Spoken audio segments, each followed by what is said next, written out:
Ini ilmu tinggi sebetulnya. Kalau ingin damai, pasti damai itu. Supaya ngerti. Ternyata damai itu tidak ada perang. Damai itu tidak ada kerusuhan. Damai itu aman. Damai itu tentram. Ini menurut kamus ya. Damai itu tenang. Damai itu menyatakan keadaan tidak bermusuhan.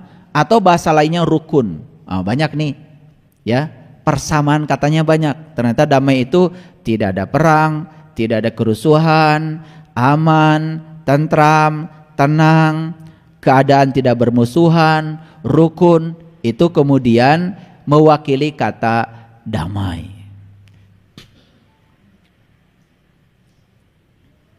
Lah kenapa judulnya tadi damai adalah jeda di antara dua perang? Karena yang sesungguhnya terjadi perang, damai, perang, kan gitu. Baru di sini menyelinap lagi damai, perang, menyelinap lagi damai, perang, kan gitu. Damai itu sebetulnya jeda di antara dua perang. Maksud saya masa perang terus, gak capek gitu. Maksud saya begitu ya. Maka saya tiba-tiba menyelinap aja judul itu ke saya. Sebetulnya saya itu paling tidak nyaman kalau ceramah dikasih judul. Tapi ini tim IT ini selalu nanya, ya, besok judulnya apa? Lagi sibuk saya ditanya judul. Aduh, ya udah, saya kemarin merenung sebentar, duduk. Karena kegiatan begitu padat dari hari Sabtu, Minggu. Sabtu ada BMQ, Minggu ada sholat khusyuk, lanjut banyak yang datang ke rumah minta itu minta ini. Senin kemudian saya ngajar full di kampus ya, nyampe sore juga masih banyak tamu di rumah. Tanya judul, besok judulnya apa? Udah, saya duduk aja merenung sebentar. Udahlah, besok judulnya damai aja. Biar saya juga damai dengan diri saya gitu. Ya tiba-tiba menyelinap di sini di otak saya itu. Damai itu sebetulnya adalah jeda di antara dua perang. Ya muncullah judul itu. Kadang-kadang judul tuh suka begitu. Kalau saya minta judul, mikir judul tuh nggak dapat-dapat gitu. Kadang-kadang saya ditanya judul udah ke kamar mandi. Duduk aja di kloset. Judulnya datang sendiri. Ini gambaran sebetulnya, gambaran ya. Jadi kan kenyataan dalam hidup kita itu kan seperti itu. Perang, damai, perang, damai. Kan gitu aja. Betul nggak? Nanti hitung loh banyak mana. Jadi kalau hanya mencicipi kedamaian sesaat saja di antara dua perang itu, ya berarti kita memang lebih menyukai neraka daripada surga. Itu aja. Ya. Kenapa sih selalu perang? Perang itu terjadi karena tidak ada pengertian antara dua pihak sebetulnya. Begitu ada pengertian, bahkan ketidakdamaian ketika diterima seutuhnya, kita pun akan berubah menjadi damai. Makanya saya berulang kali mengatakan di kajian-kajian saya, stop kalian mencari kedamaian, stop. Karena kedamaian itu tidak usah dicari. Kedamaian itu ada di dalam, ya. Ketika kita memiliki pengertian terhadap sesuatu, memiliki kelembutan, kedamaian datang. Bahkan ketidakdamaian sekalipun ketika diterima berubah menjadi kedamaian. Itu yang disebut dengan mindfulness. Makanya saya sering bertanya. Nih, pertanyaan saya munculkan sekarang. Apakah di ruangan ini saat ini ada yang sedang sedih? Ada? Sebenarnya saya nggak usah nanya karena saya tahu dari wajahnya. Ini cuma basa-basi aja, biar kelihatan ada tanya jawab. Siapapun yang sekarang di ruangan ini sedang sedih, kalian sedang hidup di masa lalu. Pikiranmu tidak ada di sini, tidak ada di sini. Pertanyaan saya yang kedua, apakah di ruangan ini sekarang ada yang sedang cemas, khawatir, takut? Ada? Gak usah dijawab, karena saya tahu. Dan siapapun yang sedang takut, sekarang cemas, dapat dipastikan kalian gak ada di sini. Kalian sedang hidup di masa depan. Karena siapapun yang hadir di sini saat ini sekarang, sadar sedang bernapas, sadar sedang melihat, sadar sedang duduk, hadir sepenuhnya di sini saat ini, saya pastikan kalian damai. Semurah itu damai. Jadi damai itu sebetulnya hadir di sini saat ini sekarang, itu damai. Dan kalau kita hadir di sini saat ini sekarang, masalah pun nggak ada. Apa yang dimasalahkan? Dan saya kasih tahu, waktu yang telah berlalu dengan waktu yang akan datang itu waktu psikologis, bukan waktu yang sebenarnya, waktu ciptaan pikiranmu sendiri. Karena waktu itu tidak ada sebetulnya, yang ada cuman saat ini.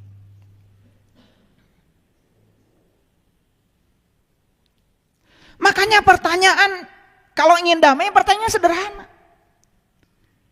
Ini ilmu tinggi sebetulnya. Kalau ingin damai, pertanyaannya sederhana. Sekarang saya sedang apa? Gitu aja. Coba aja. Ketika kalian sedang sedih, ketika kalian sedang cemas, tanya, sekarang saya sedang apa? Langsung damai. Yuk tanya sekarang. Sekarang saya sedang apa? Sedang duduk kan? Sehat kan? Bernapas kan? Bisa lihat kan? Bisa dengar kan? Bisa nulis kan? Coba pegang tangan. Terasa enggak?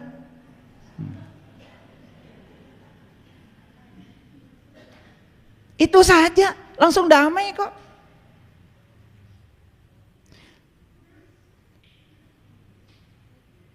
Itu namanya mindfulness. Mindfulness itu tidak usah selalu olah nafas. Kalau saya mengajarkan mindfulness, itu adalah latihan olah nafasnya. Itu latihan mindfulness yang pakai nafas itu. Yang nafas 4, 7, 9 itu tarik nafas hitungan 4, tahan nafas hitungan 7, buang hitungan 9. Itu latihan mindfulness. Latihan itu. Mindfulness yang sebenarnya adalah hadir di sini saat ini sekarang. Itu mindfulness yang sebenarnya. Itu aja kok. Oke, baik, kita teruskan dulu.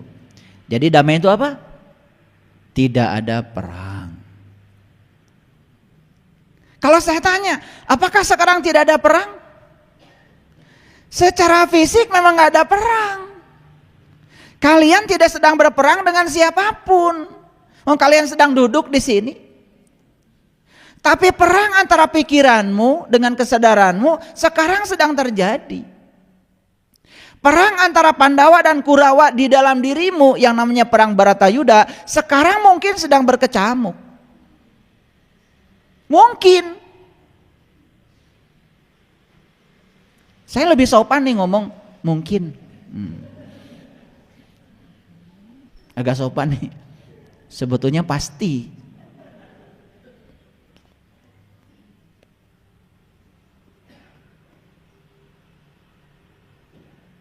Kan yang paling berbahaya itu adalah perang melawan diri kita sendiri. Itu yang paling berbahaya.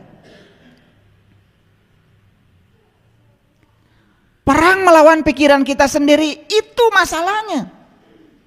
Masalah paling besar dalam hidup adalah bukan masalah yang di luar, tapi masalah terbesar adalah masalah pikiran kita. Oke, lanjut dulu. Jadi damai itu apa? Tidak ada perang. Pernah damai. Ini yang lucu. Kalau kalian damai karena bosan perang. Lucu kan? Ya udah, ada jeda dulu. Makanya muncullah judul itu menyelinap di otak saya. Ternyata damai itu adalah jeda antara dua perang. Tapi setidak-tidaknya kalau merasakan jeda itu walaupun sebentar, kan lumayan, pengen lagi. Pengen damai atau pengen perang lagi? Lucu kalau pengen perang terus. Nanti kita bahas. Ini dari sisi etimologi dulu, ya. Rukun, tahu rukun? Rukun tahu? Jangan manggut-manggut. Kalau bilang nggak tahu gini aja, nggak apa-apa. Tahu rukun? Rukun itu selalu antara dua orang yang berbeda. Dan rukun itu tidak selalu terjadi dengan orang yang sama. Paham? Ulangi dulu, jangan manggut-manggut gini. Sebari nggak ngerti, rukun itu sebetulnya terjadi antara dua orang yang berbeda, tetapi dia saling pengertian, itu namanya rukun. Kalau sama, nggak perlu rukun, betul nggak? Kenapa ada rukun tetangga? Namanya RT, ini kalimat kata yang dipakai rukun, karena kita dengan tetangga berbeda. Sarwa mah tidak akan perlu rukun, gak perlu. Kenapa ada rukun warga RW? Kata yang dia pakai rukun, karena rukun itu selalu antara dua pihak yang berbeda. Jangan lupa ya, kita ini satu RT itu beda semua. Betul nggak? Jangan satu RT, satu rumah aja beda semua. Nggak maksud saya. Ini kita sudah amnesia dengan itu. Kata rukun aja sudah lupa. Karena amnesia itu sudah menjadi penyakit yang luar biasa. Kan saya bilang kemarin, masih ingat ya kata-kata saya? Laki-laki itu berasal dari planet Mars. Seakan-akan. Perempuan itu berasal dari planet Venus seakan-akan. Kenapa digambarkan begitu oleh John Gray? Karena dia melihat secara fisiologi, secara psikologi, ini dua makhluk yang benar-benar berbeda. Kenapa John Gray bisa mengatakan itu berbeda? Risetnya 15 tahun. Kalian gak pernah riset apa-apa. Makanya penglihatannya jadi sumir. Padahal itu berbeda. Secara fisiologi itu tubuh, fisik. Secara psikologi beda. Digambarkan seperti itu. Jadi dulu itu makhluk Mars itu ya, cuman pakai teleskop aja, noong. Lihat. Oh, di Venus garelis. Itu dulu. Loh, kok di Venus ada makhluk yang berbeda dengan kami? Kita di sini pakai celana panjang, di sana pakai rok.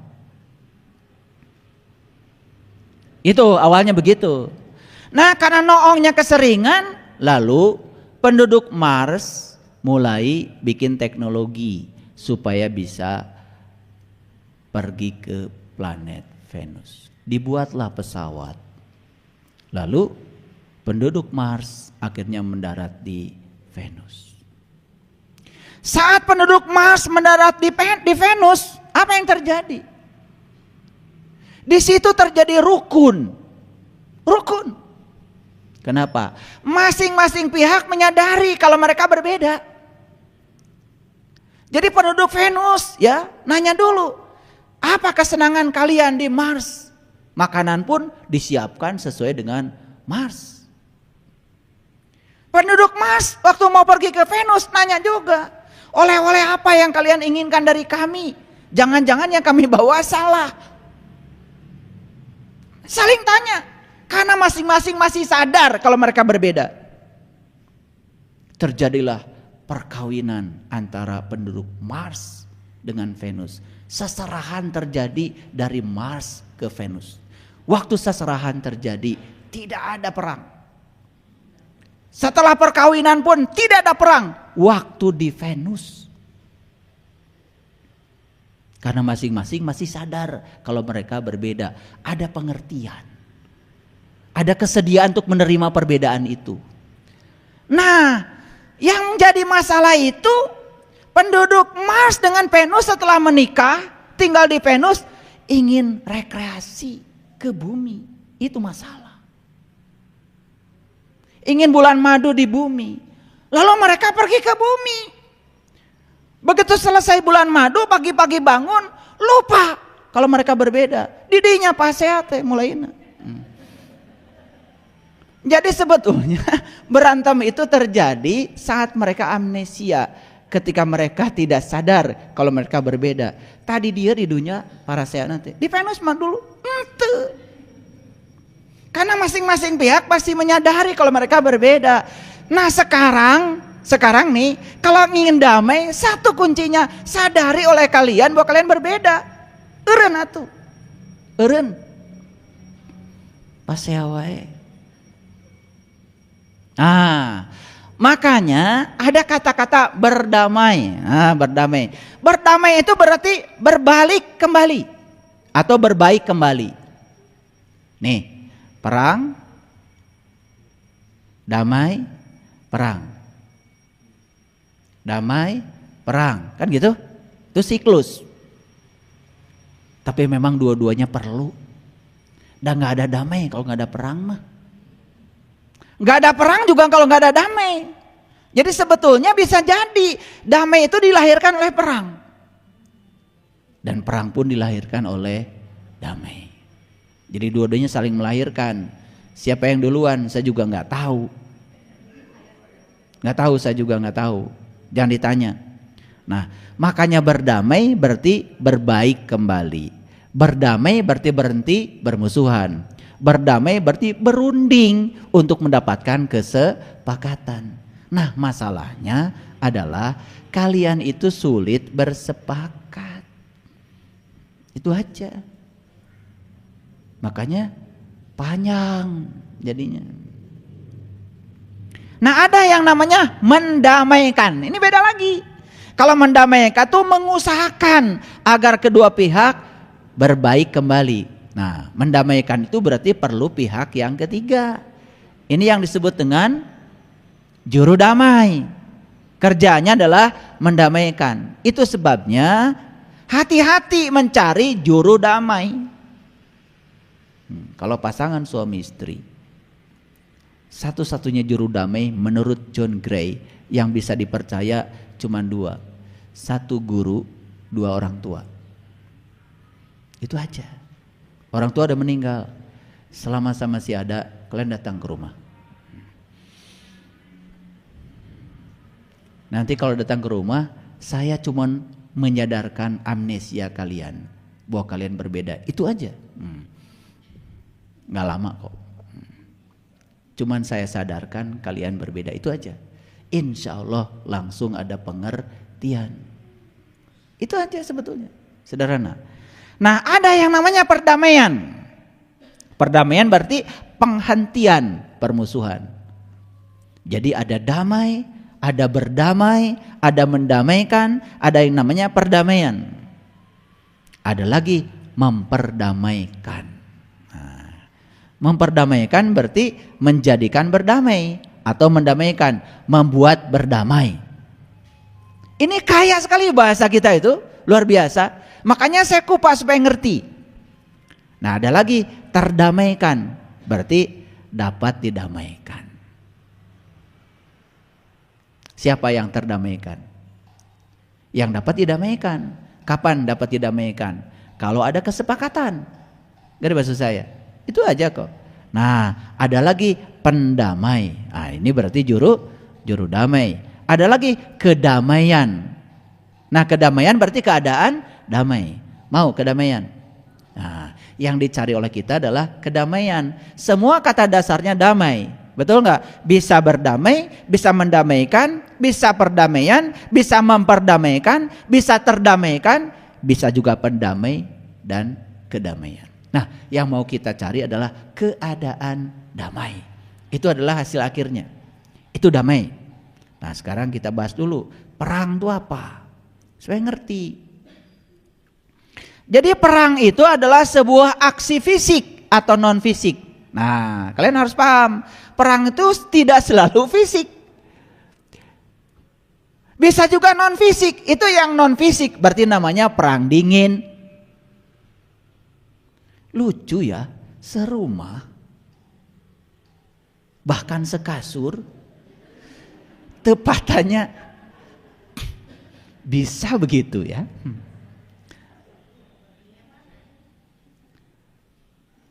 Lucu kalau bagi saya.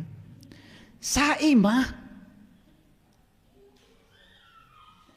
sakasur bahkan, ngobrol-ngobrol acan gitu, patonggong-tonggong, aduh. Jadi ini perang sebetulnya, ini perang dingin namanya itu. Dan perang dingin itu berbahaya. Perang dingin insya Allah dua-duanya rusak. Makanya perang itu adalah sebuah aksi fisik atau non fisik. Ya, awas ya.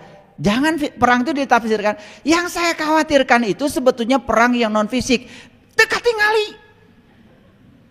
Betul nggak? Tuh. Nah, pasti antara dua kelompok atau dua manusia yang masing-masing melakukan sebuah dominasi yang dipertentangkan.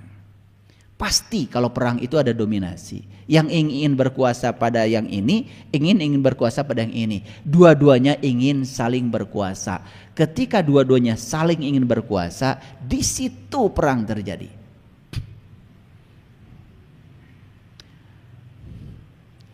Mungelehan.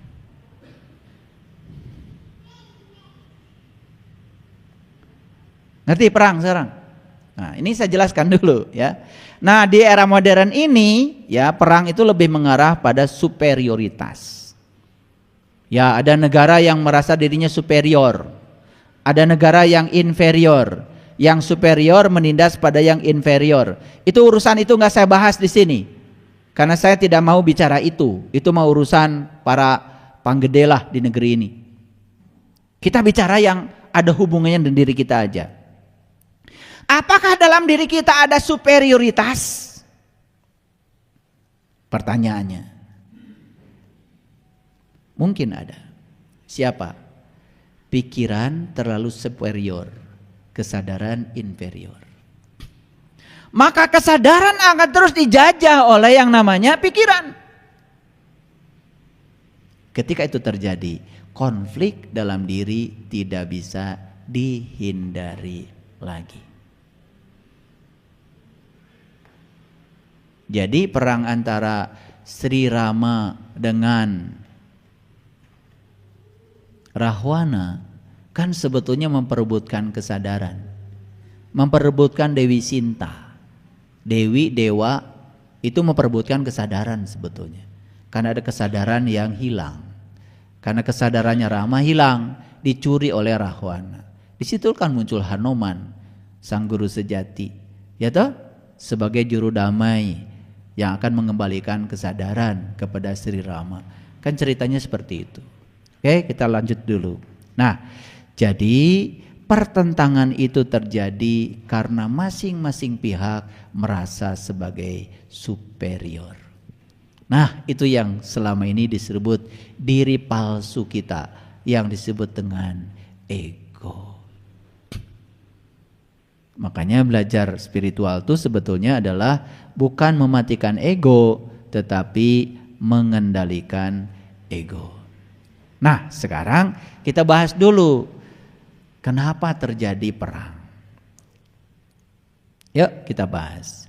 Jadi ternyata perang itu merupakan turunan sifat dasar manusia yang dari dulu sampai sekarang tetap, di mana manusia senang mendominasi.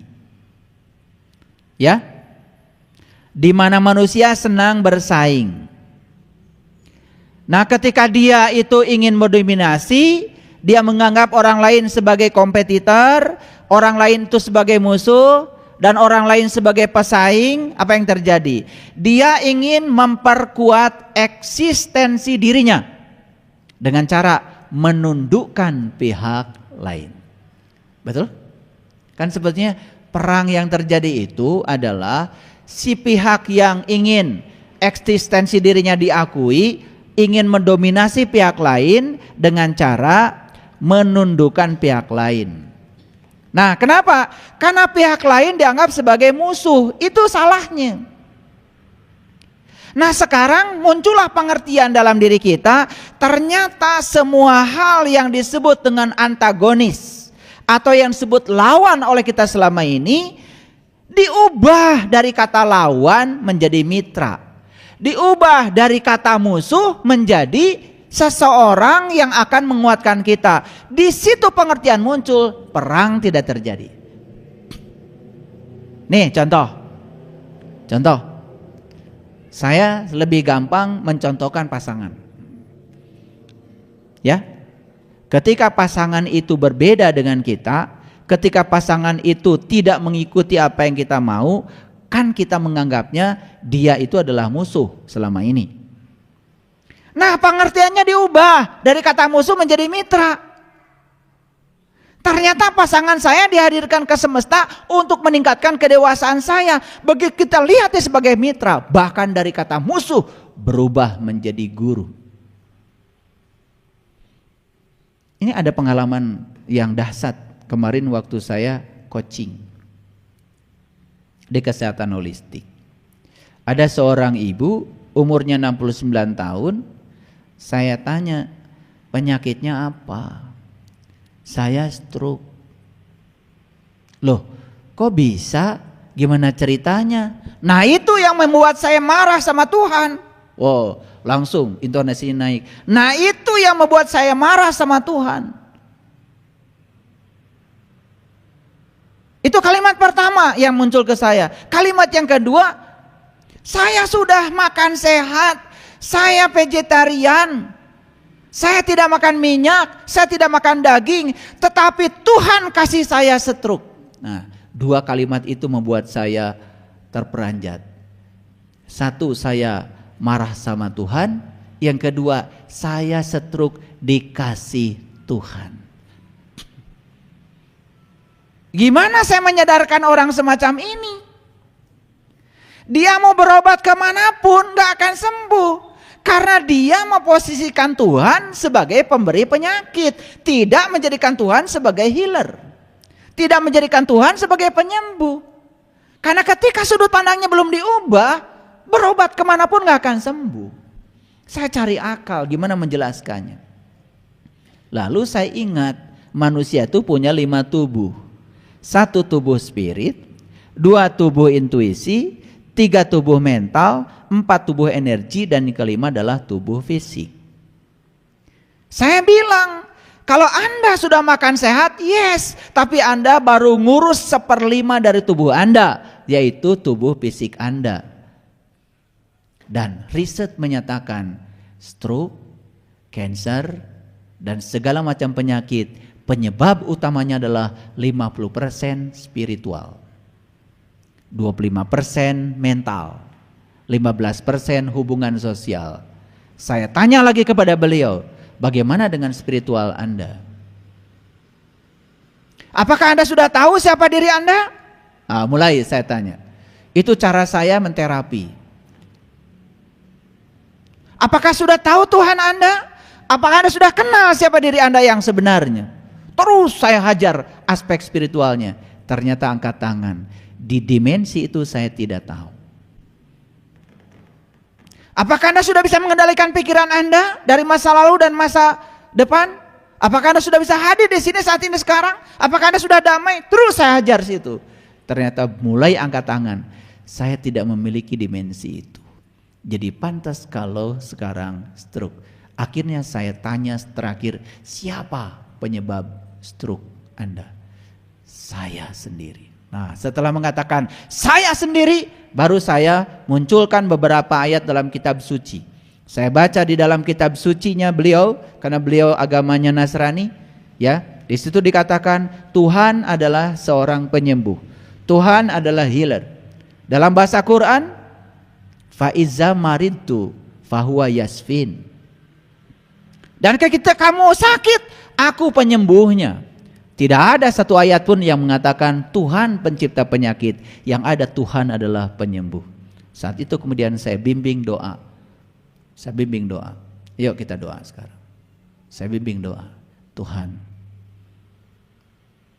aku datang kepadamu dan aku minta maaf karena selama ini aku salah menempatkan Engkau dalam pikiranku.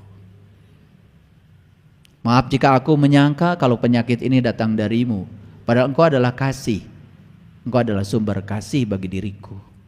Tidak mungkin seorang kasih menyampaikan dan merampas kesenangan dari diriku. Terus saya bimbing sampai nangis. Dan setelah itu wajah beliau berubah cerah dan tangannya menjadi sangat ringan. Tuhan mau diposisikan apa oleh kita? Terserah kita. Tuhan mau dijadikan Bapa, dia akan jadi Bapa. Tuhan dijadikan ibu, dia akan jadi ibu. Tuhan dijadikan kekasih, dia akan menjadi kekasih kita. Tuhan tergantung sangkaan kita.